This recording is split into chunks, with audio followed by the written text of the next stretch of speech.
The Harmony sphere floated in the darkness of space like a giant silver bubble. Inside, Counselor Prith walked through the main hall with wings tucked tight against his body. His feathers trembled slightly, though he tried to hide it.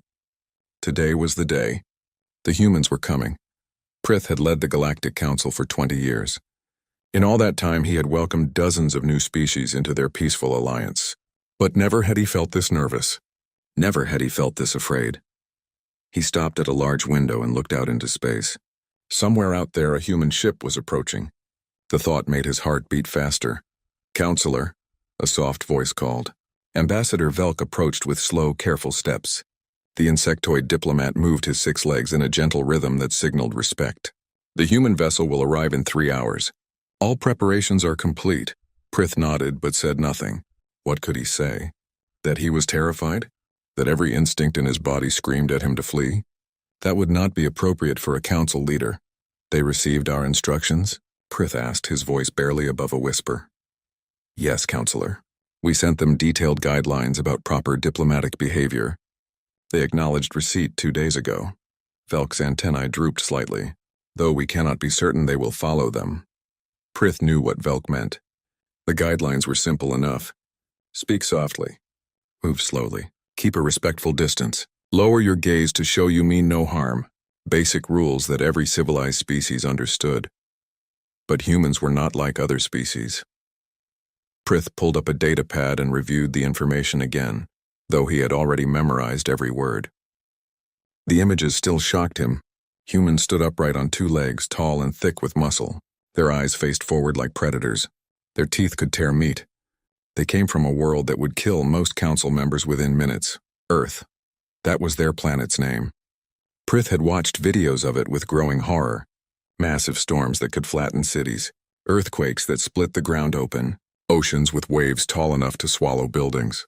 And everywhere creatures that hunted and killed each other. Humans had evolved in that nightmare. They had not just survived. They had conquered it. "Look at this," Prith said, showing Velk a video. It showed a human running. Not fleeing from danger, but running for exercise. Running for fun. The human's feet pounded against the ground with terrible force. Sweat poured from its skin. Its breathing was heavy but controlled. "The file says this human ran for 2 hours," Prith whispered. 2 hours without stopping. Can you imagine? The stamina required? Velk's antenna quivered. Persistence predators.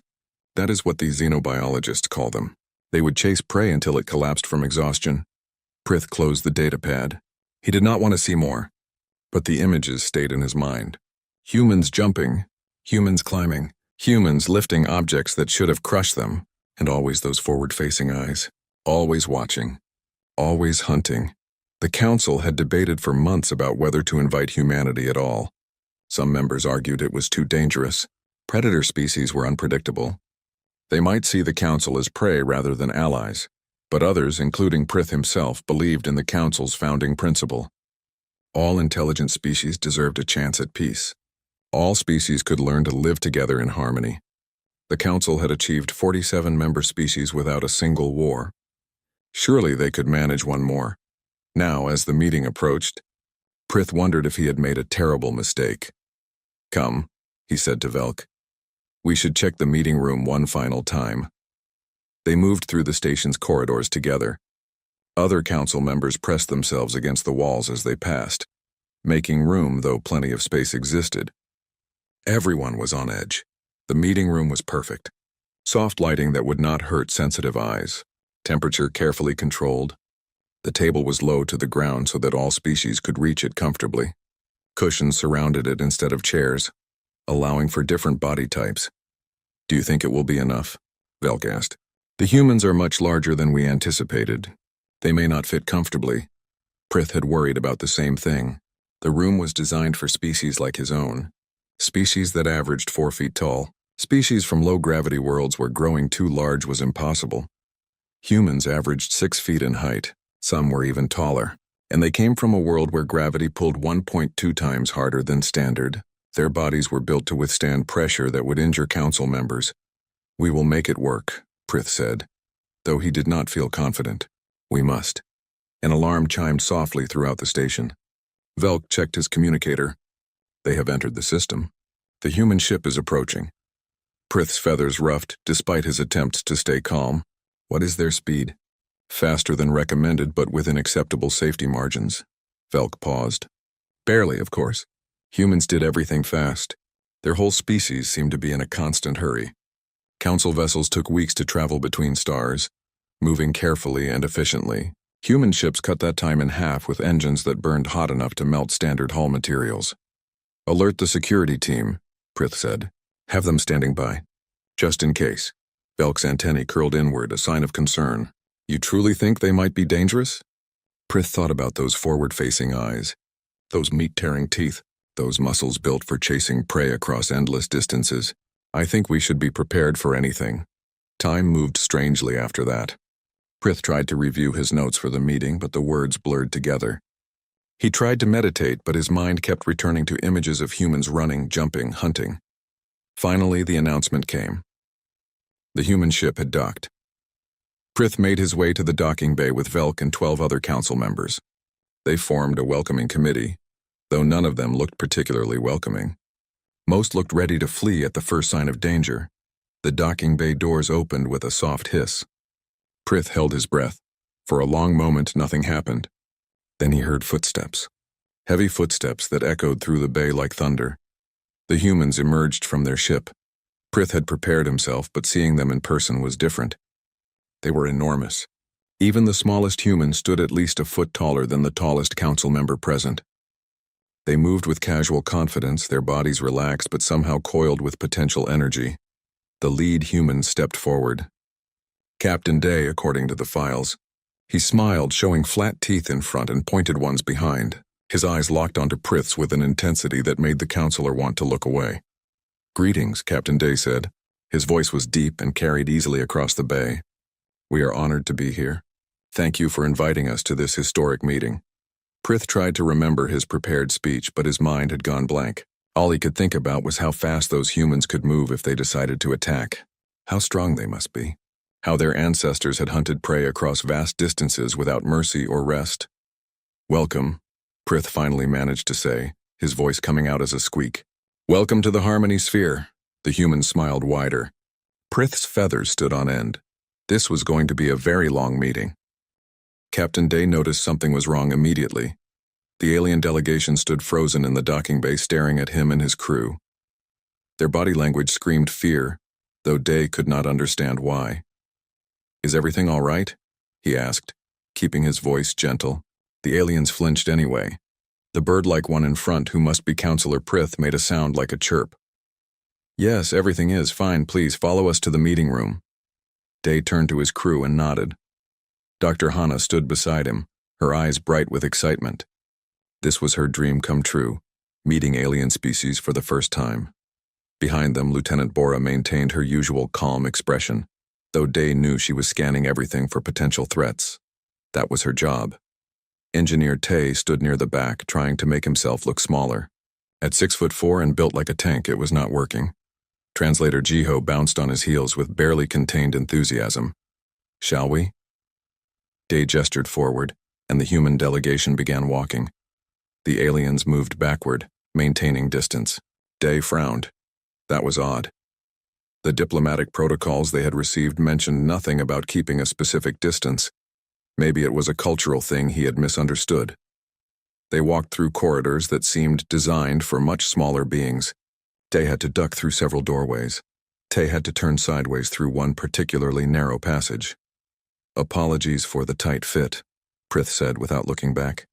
We did not anticipate your size. No problem, Day replied cheerfully. We're used to adapting. The word adapting made several aliens twitch. Day noticed but could not figure out why. Humans adapted to new situations all the time. It was one of their best traits. They entered a large open area with windows looking out into space. Dr. Hana gasped at the view. It's beautiful, she said, moving toward the windows. Her sudden movement caused chaos. Half the alien delegation scattered to the sides of the room. One small creature that looked like a floating jellyfish shot upward and plastered itself against the ceiling. Hana froze. I'm sorry. I didn't mean to startle anyone. It is. Fine, Prith said, though his feathers were standing straight up. "Please, just move slowly." Hana nodded and inched toward the window like she was approaching a scared animal. The aliens relaxed slightly, though they kept their distance. Day was starting to understand. These beings were afraid of them. Actually afraid, but why? Translator Jiho stepped forward, pulling out his communication device. "Counselor Prith, may I confirm our translation protocols? I want to make sure we understand each other perfectly." "Of course," Prith said. Jiho approached with his hand extended for a handshake, a standard human greeting. He had practiced it 100 times. Firm but not crushing, friendly but professional. Prith stared at the extended hand like it was a weapon. Slowly, very slowly, he reached out with one wing arm and touched Jiho's palm. Jiho smiled and gently closed his fingers around Prith's wing arm, giving a small shake. "It's an honor to meet you, Counselor." When he released Prith's wing, the Counselor stumbled backward, clutching his arm.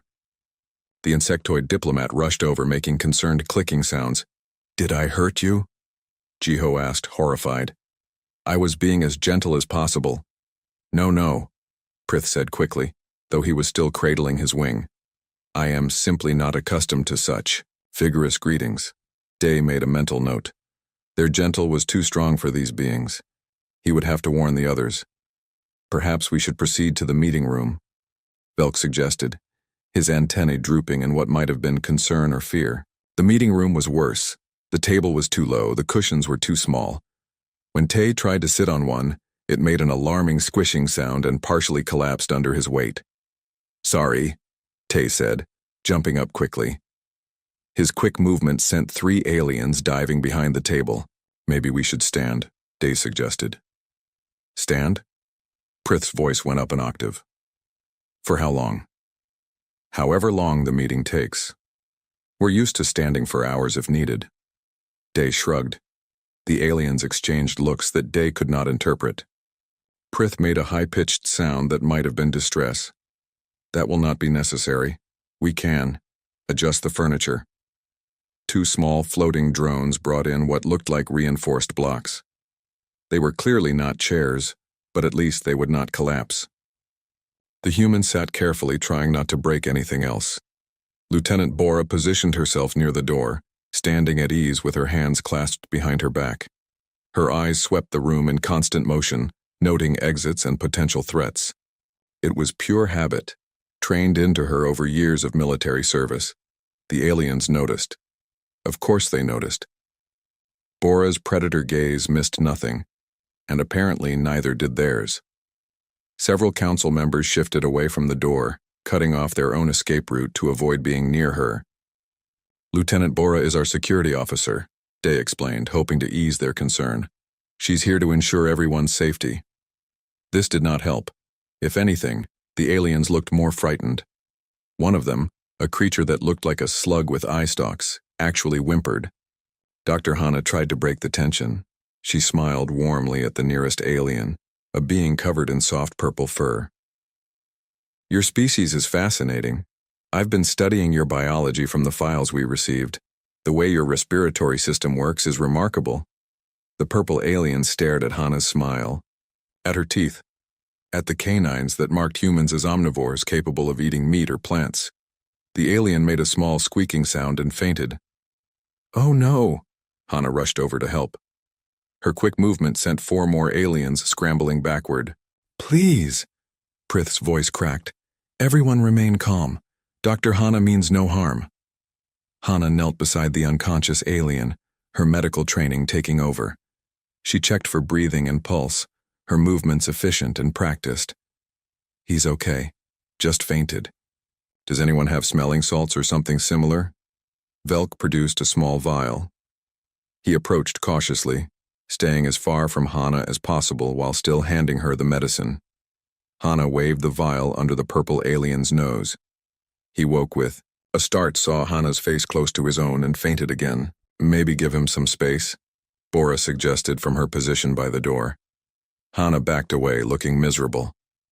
"I was just trying to help." "We know," Day said quietly, "but I don't think they see it that way." Translator Jiho had been watching everything with growing understanding. "Captain, I think we have a serious problem. Look at their body language, look at how they move." Day looked. The aliens never turned their backs on the humans. They kept maximum distance at all times. Their eyes were wide, their breathing quick. Every movement they made was slow and telegraphed, like they were trying not to provoke an attack. "They think we're dangerous," Day said slowly. "Not just dangerous," Jiho replied. "I think they think we're predators. And they're prey." The words settled over the human delegation like cold water. Suddenly everything made sense. The fear, the distance, the way they flinched at normal human movements. Tay leaned against a wall to steady himself as he processed this information.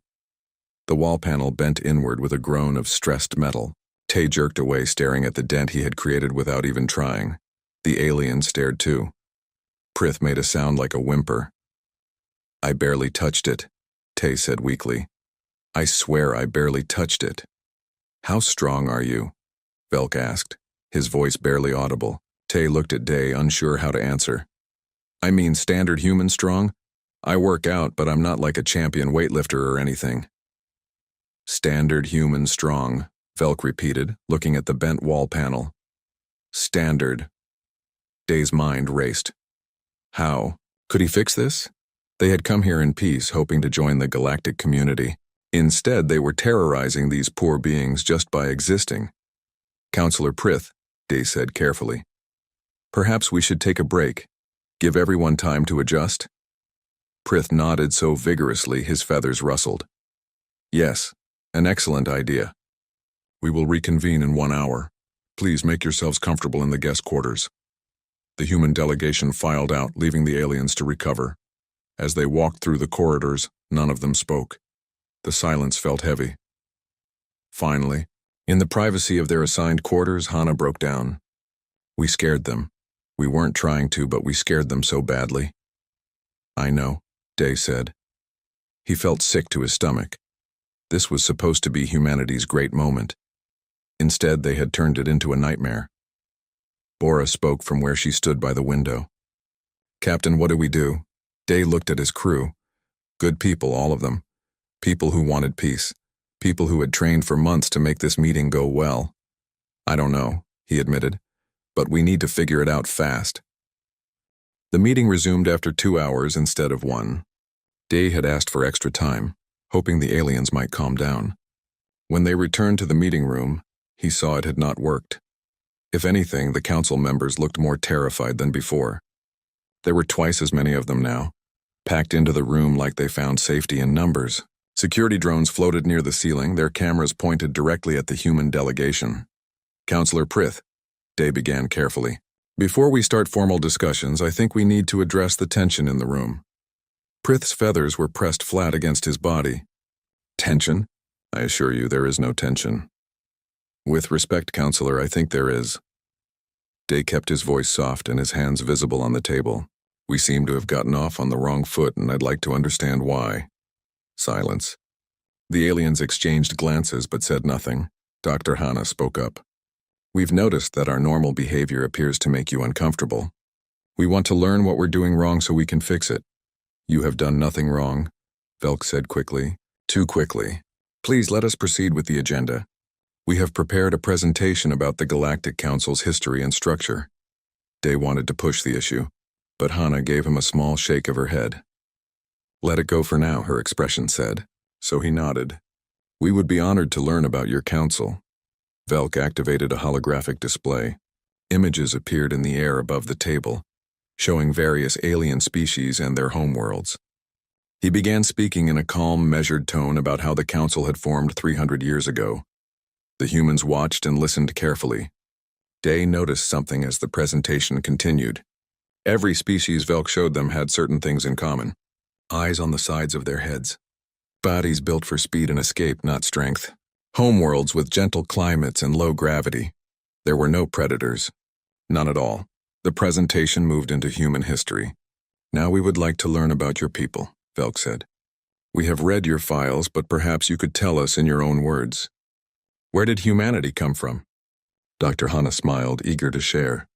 This was her specialty, Humans evolved on Earth over millions of years.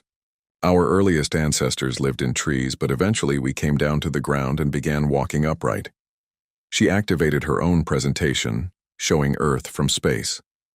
The planet was beautiful, covered in blue oceans and green continents. White clouds swirled across the surface. Several aliens made sounds of appreciation. Earth looked peaceful from space. Then Hannah showed images of Earth's surface and the mood changed. This is a hurricane, Hannah explained, showing a massive storm system. These weather patterns can produce winds over 150 miles per hour. They cause significant damage when they make landfall. The aliens stared. One of them made a sound like a kettle whistling. And this is an earthquake zone, Hannah continued, showing footage of ground splitting apart. The tectonic plates beneath Earth's surface are constantly moving. Sometimes they shift dramatically, causing massive quakes. How do you survive? Prith asked, his voice strangled. Oh, we build structures to withstand the shaking, Hannah said casually. And we have early warning systems now. Deaths from earthquakes are relatively rare these days. Relatively rare. The words seemed to hang in the air. The aliens looked horrified at the concept that earthquake deaths happened at all, even rarely. Hannah moved on, not noticing their reaction. Earth is also home to millions of species. Our ecosystem is incredibly diverse. Here's a coral reef system. These are rainforests, and this is the African savanna. The images were beautiful. They showed lush jungles, vast grasslands, and oceans teeming with life. The aliens relaxed slightly. Then Hannah showed the predators. This is a lion, she said, showing footage of a massive cat taking down a zebra. And these are wolves hunting in a pack. This is a great white shark. This is a grizzly bear. And this is a crocodile. Every image showed something killing something else. The aliens watched in growing horror as Hannah cheerfully narrated Earth's brutal food chain. Of course, humans are apex predators too, Hannah continued. Our ancestors survived by hunting. We weren't the strongest or the fastest, but we were persistent. Translator Jiho jumped in, excited to share. It's called persistence hunting. Early humans would chase prey for hours, sometimes days. The prey would run away, rest, then humans would find it and chase it again. We would do this over and over until the animal was too exhausted to run anymore. He said it with pride. It was an impressive evolutionary strategy. It showed human determination and endurance. The aliens heard something else entirely. They heard about a species that never gave up. A species that would chase you until you collapsed. A species that hunted not with speed or strength, but with terrifying, relentless persistence. Prith stood up abruptly. I need air, he said, and fled the room. Several other council members followed him. The ones who remained looked like they wanted to. Did I say something wrong? Jiho asked, genuinely confused. Dr. Suji, who had been quiet until now, spoke up. May I say something? Day nodded. Suji was their medical officer, calm and thoughtful. Maybe she could help. I think it would be helpful to share information about human medicine, Suji said, to show that we're not just about survival but also about healing and helping each other. It seemed like a good idea. Day gestured for her to continue. Suji pulled up medical diagrams. Human bodies are remarkably resilient. We have redundant organs, including 2 kidneys, 2 lungs, and even our brains have backup systems. We can survive losing significant amounts of blood. Our bones heal stronger after breaking. Our skin regenerates rapidly. We can survive for weeks without food and days without water. She meant it to be reassuring. Look, we're hard to kill, so you don't need to worry about accidentally hurting us. The aliens heard. These creatures are almost impossible to kill. We've also developed extensive trauma medicine, Suji continued. Humans injure themselves frequently, so we've gotten very good at repairing damage. We can reattach severed limbs, restart stopped hearts, and even survive having multiple organs fail at once. Why do you injure yourselves frequently? Velk asked weakly. Oh, you know, sports accidents, extreme activities. Humans like to push their limits. Suji shrugged like it was the most normal thing in the world. The aliens did not think it was normal at all. At that moment, Lieutenant Bora's communicator chirped. She glanced at it, then her body went rigid. Her hand moved to where her weapon would be if she were armed. Her eyes snapped to the door, tracking a threat only she had been alerted to. Then she moved. Bora crossed the room in less than a second. Her reflexes, honed by years of military training, made her almost blur. She reached Captain Day's side and put herself between him and the door in the time it took most people to blink. Security alert on Deck 7, she said quietly. Probably nothing, but I'm not taking chances. To Bora, it was routine. She had done this 1,000 times. Protect the captain first, assess the threat second. To the aliens, it looked like teleportation. One moment, the human female had been standing still. The next moment, she was across the room, moving faster than their eyes could track. She had shifted from casual observer to deadly protector in an instant. The room erupted in panic. Aliens scattered in every direction. Some dove under the table. Others pressed themselves against the walls. The floating jellyfish creature from earlier shot up and lodged itself in a ventilation shaft. Alarms started blaring throughout the station. "Wait," Day shouted, standing up with his hands raised. His quick movement made things worse. More aliens fled. Bora finally noticed the chaos. "What's happening?" "I think you scared them," Tay said from where he sat frozen, afraid to move at all. "But I didn't do anything," Bora protested. "I just moved to protect the captain." "How fast can humans move?" Velk's voice came from under the table. He sounded like he was crying. "That wasn't even fast," Bora said, confused. "That was just normal combat reflexes. Any trained soldier could do that." "Any trained soldier," Velk repeated. "How many trained soldiers do you have?" The question hung in the air. The humans looked at each other, suddenly understanding how wrong this had all gone. "Millions," Day said quietly. "We have millions of trained soldiers." The sound Velk made might have been a scream or a sob. It was hard to tell. Emergency teams burst into the room wearing what looked like protective gear. They saw the humans standing there looking confused and concerned. They saw the panicking council members scattered throughout the room. Everyone remained calm, the lead emergency responder said, though his voice shook. "Humans, please stay where you are. Do not make any sudden movements." "We're not trying to hurt anyone," Hannah said, her voice breaking. "Please, you have to believe us." "Then why did you bring a trained killer to a peace meeting?" The responder pointed at Bora. "She's a security officer. She's here for protection, not to attack anyone."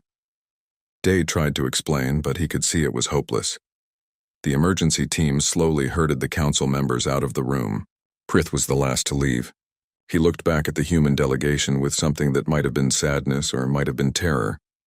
"I think," he said quietly, "that we need to have a very different conversation than the one we planned." Then he was gone, and the humans were alone in the meeting room with their shame and confusion. The humans sat in their quarters in silence. Nobody knew what to say. The meeting had been a complete disaster, and none of them understood exactly why. "We were just being ourselves," Hannah said finally, her voice small.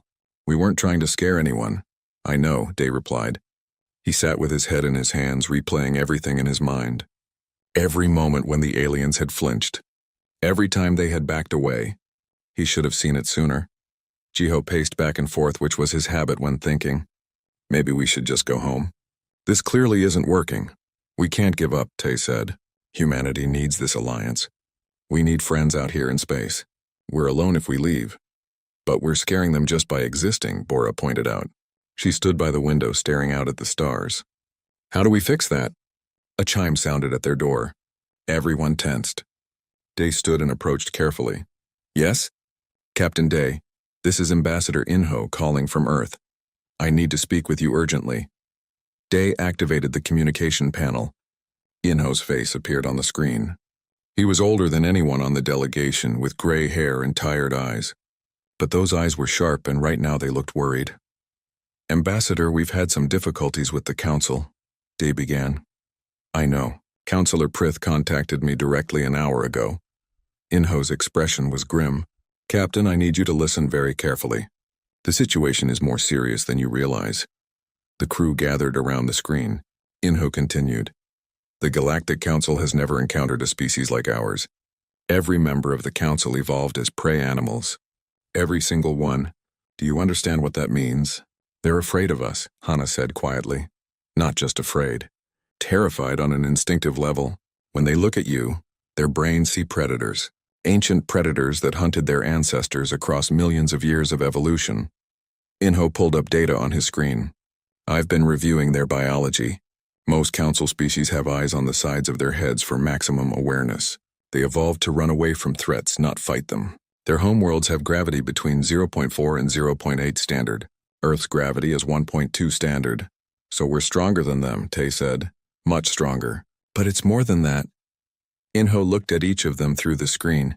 When you move at normal human speed, you move faster than they can properly track. When you smile, you show predator teeth. When you make eye contact, you're doing what their predators did before attacking. Everything about you triggers their survival instincts. The weight of it settled over the crew. They had not done anything wrong, but they had not done anything right either. They had simply been human, and that was enough to cause terror. What do we do? Day asked. Before Inho could answer, another chime sounded. This time it was at the door itself. Bora moved toward it, then stopped herself. She looked at Day, who nodded. Come in, Day called out. The door opened slowly. A young alien entered, one they had not seen before. They looked similar to Counselor Prith, but smaller, with bright blue feathers instead of brown. They trembled as they stepped inside. Hello, the alien said in a high, shaky voice. I am Mirai, assistant to Counselor Prith. May I speak with you? Of course, Day said gently. Please sit if you'd like. Mirai shook their head. I will stand. This will not take long. They took a deep breath. The council is meeting right now to discuss whether to reject your application for membership. Many members believe you are too dangerous to allow into our alliance. We're not dangerous, Hana protested. We came here in peace. I know, Mirai said. But you must understand. For 300 years, the council has existed without violence. No wars, no conflicts. No species has ever threatened another. And now you arrive and everything we thought we knew feels wrong. We would never hurt you, Jiho said earnestly. That's not who we are. But it is who you could be. Mirai's voice was quiet but firm. Your species is built for violence. Your history is full of wars. Your bodies are weapons. How can we trust that you will not turn those weapons against us? Silence fell over the room. On the screen, Ambassador Inho spoke. That's the question, isn't it? How do you prove peaceful intent to someone who sees you as a monster? Mirai looked at the screen, noticing Inho for the first time. You are also human? I am. I'm speaking from Earth. Inho studied Mirai. You came here alone to speak with us even though you're afraid. That took courage. Someone had to try, Mirai said simply. Counselor Prith wants peace. He believes all species deserve a chance, but even he is struggling with his fear. When he returned from the meeting, his wings were shaking so badly he could not speak for 10 minutes. The image of Prith, so terrified he could not speak, hurt more than any of the earlier disasters. Tay felt sick, Mirai, he said slowly. What if we showed you who we really are? Not just our strength and speed, but everything else. Our kindness. Our creativity. Our desire to help others. How would you do that? Mirai asked. Day looked at his crew. An idea was forming in his mind. A risky idea, but maybe their only chance. What if we showed you our vulnerabilities? What if we proved that we can be hurt, that we need help sometimes, that we're not invincible predators? You want to show weakness? Bora asked, surprised. Not weakness, humanity. Day turned back to Mirai. Would the council give us one more chance? One more meeting where we do things differently? Mirai was quiet for a long moment. I do not speak for the council, but I will take your request to Counselor Prith. He is a fair leader. If there is any chance to fix this, he will take it. Thank you, Day said. And Mirai? Thank you for being brave enough to come here. Mirai's feathers ruffled slightly, which might have been the equivalent of a blush. You are not what I expected. The report said humans were dangerous, but you seem sad, concerned, like you truly do not wish to cause harm. We don't, Hana said softly. We really don't. Mirai nodded and left. The door closed behind them and the humans looked at each other. So, Tay said, what's the plan? Day sat down, his mind racing. We show them everything, not just the scary parts. We show them human art, human music, human emotions. We show them that we cry when we're sad and laugh when we're happy. We show them that we protect the weak, that we care for the injured, that we help those in need. We show them our empathy. Suji added, that's what makes us human, not our strength. But how do we do that without scaring them more? Jiho asked. Every time we move or speak, they panic. Then we move slower, Day said. We speak softer. We make ourselves smaller if we have to. Whatever it takes to get them to see us as people instead of predators. Bora frowned. Captain, are you asking us to pretend to be something we're not? No, I'm asking us to show parts of ourselves we haven't shown yet. The gentle parts. The caring parts. The parts that make us worth knowing. On the screen, Ambassador Inho smiled for the first time. That's good, Captain. That's very good. But I should tell you something else. Something that might help you understand why this matters so much. What is it? Day asked. Earth's military has detected something, a threat moving through the outer systems. We don't know what it is yet, but our analysts are worried. If it's hostile, we're going to need allies. Strong allies who can help us face whatever is coming. You want us to warn the Council? Hana asked. Eventually, yes. But first, you need to prove that humans are worth trusting. Because if you can't, and this threat turns out to be real, humanity will face it alone. The weight of responsibility settled heavily on everyone's shoulders. This was not just about diplomatic relations anymore. This was about survival, both for humanity and possibly for the Council species too. We'll do it, Day said firmly. We'll find a way to make them understand. I know you will, Inho said. Good luck, Captain. The screen went dark. The crew looked at each other, a new determination in their eyes. So, Hana said, how do we teach aliens that humans are more than just scary predators? Day smiled. Not a big smile that showed teeth. Just a small, gentle smile. We start by being ourselves, our true selves, and we hope that's enough. 3 days passed before Councillor Prith agreed to another meeting. 3 days of humans staying in their quarters, trying not to scare anyone. 3 days of planning how to show their true nature. When the call finally came, Day felt relief mixed with nervousness. This was their last chance. The Council has agreed to meet again, Mireille told them over the communicator, but there are conditions.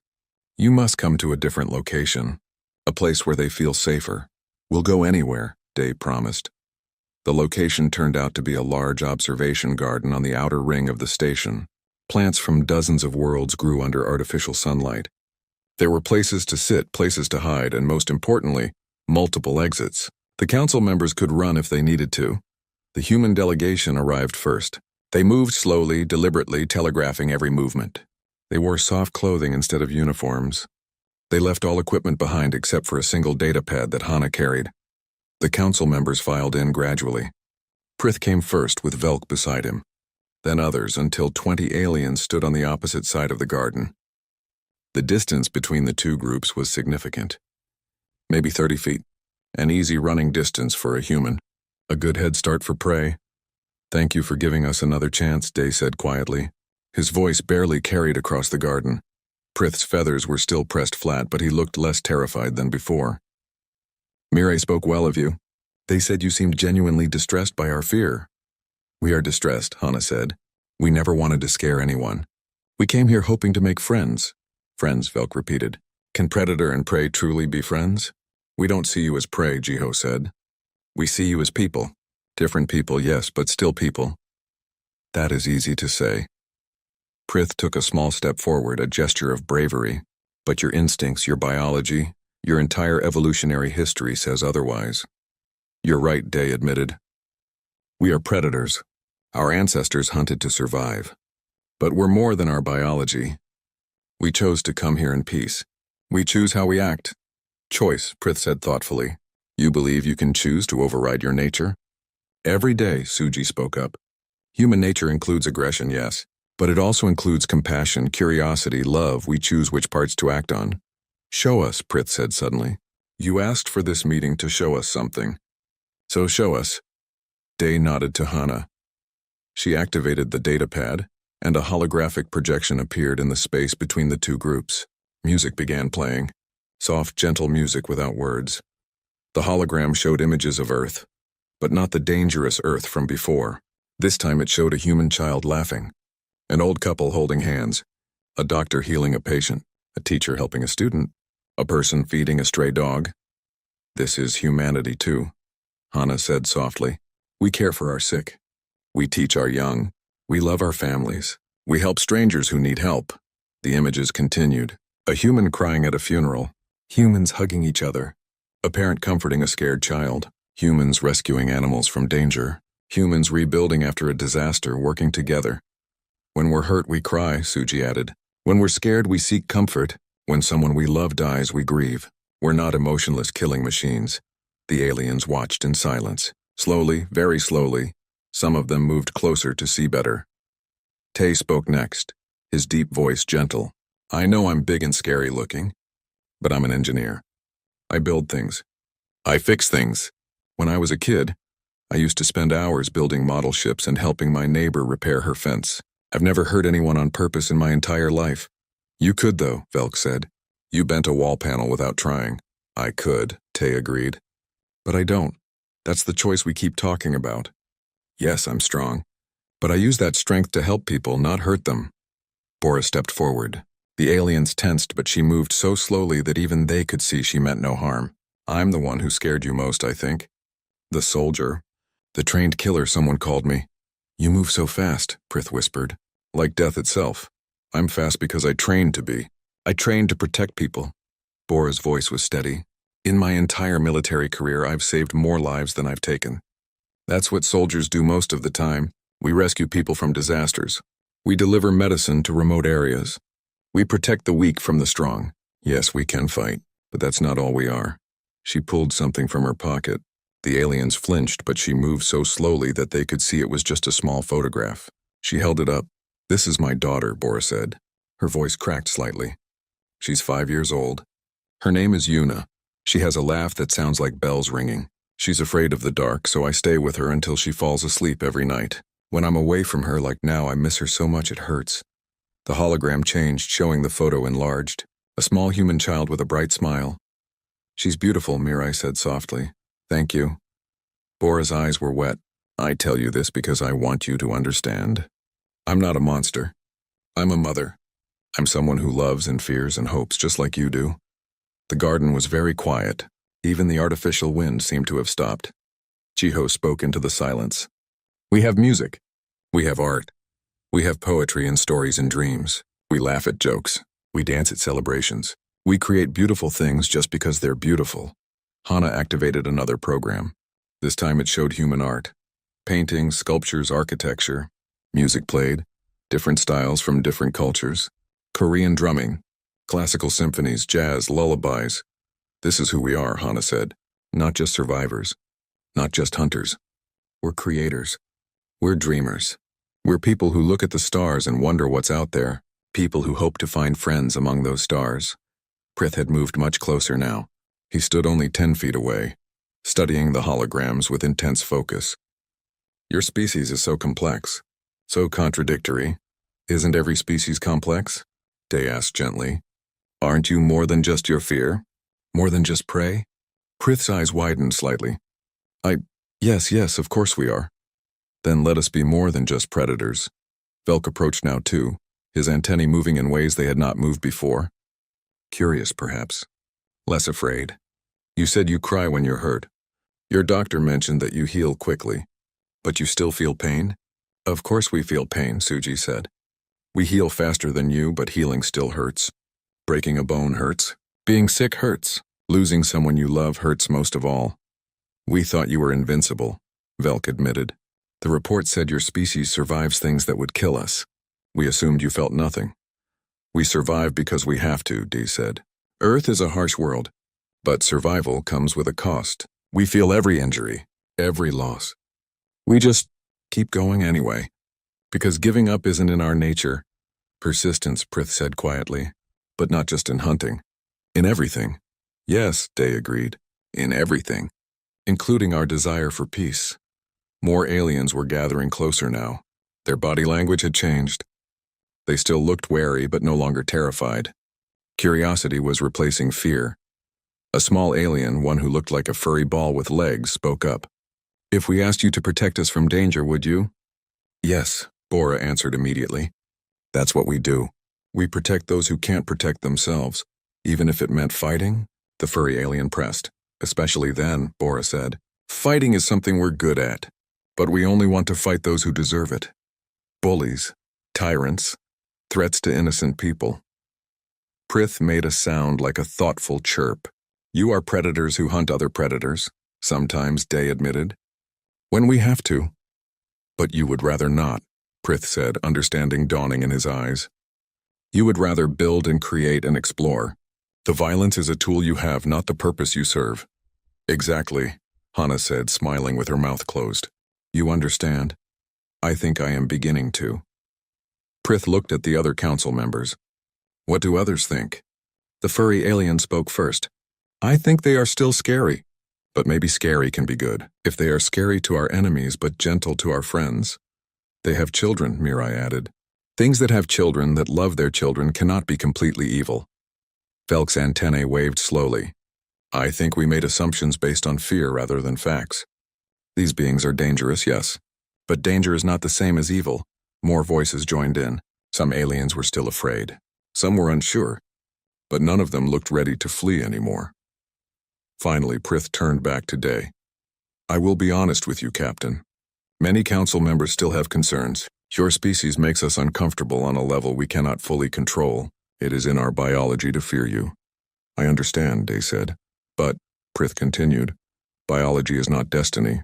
You have proven that today. You are predators who choose peace, hunters who choose to help. Perhaps we can choose to trust despite our fear. We would be honored by that trust, Day said quietly, and we would work every day to prove we deserve it. There is something else, Prith said. Ambassador Inho contacted me yesterday. He told me about a potential threat in the outer systems. Day nodded. Yes, we were going to warn you, but we wanted to prove we were trustworthy first. You should have told us immediately, Velk said, but there was no anger in his voice. You're right, Day admitted. We were wrong to wait, but we were afraid that if we warned you about a threat while you already feared us, you would think we were the threat.